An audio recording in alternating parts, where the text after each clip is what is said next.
Yo, kamusta po kayong lahat? Ako po si BON at welcome po sa BON Rap Song Challenge 2024. Ngayon po ay naghamon ulit tayo na sumulat at gumawa ng kanta patungkol sa kalayaan o pagiging malaya. At eto na ang isa sa mga kumasa sa challenge natin. Panoorin natin ang video.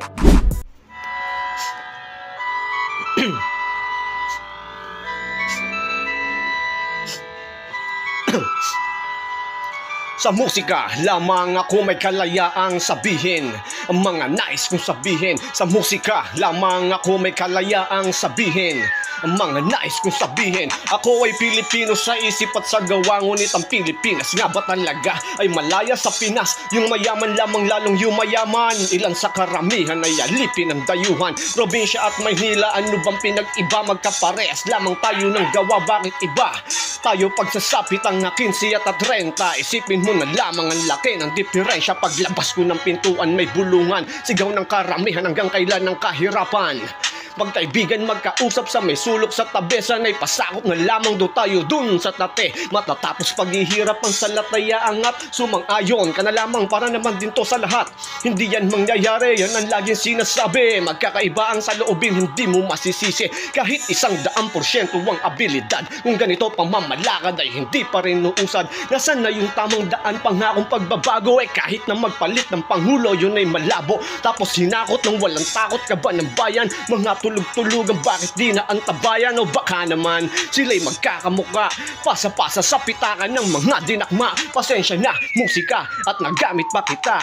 Ako ay Pilipino sa isip at sa gawa, ngunit ang Pilipinas nga ba talaga ay malaya sa Pinas? Yung mayaman lamang lalong yumayaman, ilan sa karamihan ay alipin ng dayuhan. Probinsya at Maynila, ano bang pinag-iba? Magkaparehas lamang tayo ng gawa, bakit iba?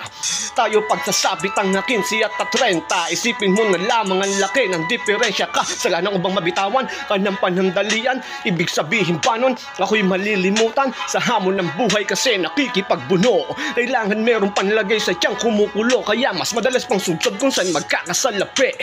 Bagay na di pwedeng itanggi, mano ikuble. Ako ay simpleng tao lang naman na biyayaan ng talento at bawat akda ko ay sinasapugso. Ngunit di inaasahan, bigla na lang pinanghinaan na wala ng lingas yung dating nagbabagang sinimulan. Mas gugustuhin pa nila na makita kang sumasablay kesa sa masaksihang maabot ang tagumpay. Mahahabang mga sungay ang may pakay na kabakay na naghihintay manghalay, talikuran sasalakay. Kung sino pa yung mga nakaakbay, sila pa yung gustong gumapi. Nagkakamali ka, malabo kung itong bitawan ng ganong kadali. Musika, pasensya na at nagamit pa kita. Ako ay Pilipino sa isip at sa gawa, ngunit ang Pilipinas nga ba talaga ay malaya sa Pinas? Yung mayaman lamang lalong yumayaman, ilan sa karamihan ay alipin ng dayuhan. Probinsya at Maynila, ano bang pinag-iba? Magkaparehas lamang tayo ng gawa, bakit iba? Tayo pagsasapit ang 15 at 30, isipin mo na lamang ang laki ng diferensya. Yeah! Maraming salamat po. At kung nagustuhan niyo po ang entry niya, bilang suporta, i-like at i-share mo na. At huwag niyong kalimutang gamitin ang mga hashtag na to. Good luck at maraming salamat po. Peace out.